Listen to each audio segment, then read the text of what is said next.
Practically আজকের মিটিংটা advocate general সৌজন্য সাক্ষাৎকার এবং relating some constitutional matters for future course of action আমরা ওনার সঙ্গে পরামর্শ করছি। উনি এবং আমাদের সেক্রেটারিও ছিলেন, মেইনলি এই ব্যাপারেই উনি এসেছিলেন। এখানে পার্টিকুলার একটা ইস্যু নিয়ে কোনো কথা হয়নি। ওইটা তো প্রসেস মতোই চলছে। আশিস দাসের ব্যাপারটা অলরেডি আমরা নোটিশ সার্ভ করেছি। আমার নির্দেশ অনুযায়ী আমাদের সেক্রেটারি সাহেব নোটিশ সার্ভ করেছেন এবং একটা আমরা পেয়েছি গতকালকে, সেই নোটিশটা সার্ভ হয়েছে।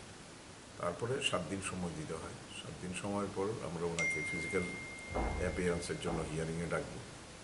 If he fails then we can take ex parte decision. তো কাজে সেই জন্যই জাস্ট আমরা ওয়েট করছি, একটু টাইম টেকিং।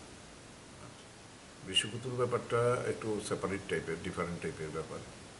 ও তো রেজিগনেশনটাও ঠিক মতো দেয়নি, ডিফেক্টিভ হয়েছে, প্লাস তার পার্টি থেকেও বিভিন্ন ধরনের বক্তব্য রাখা হয়েছে। সেগুলির জন্য আমরা ডেকেছিলাম, কিন্তু এনসি দেববর্মা এসেছিলেন, বিশ্বকুতু আসেনি। এনসি দেববর্মাকে ওর রিপ্লাইটা আমরা দিয়ে দিয়েছি, কপিটা। এখন এটাও একটা কোর্স চলছে, তো দেখা যাক নেক্সট হিয়ারিংয়ের ডেটটা যখন হবে তখন আলোচনা করে আমরা ফাইনাল ডিসিশন নেব।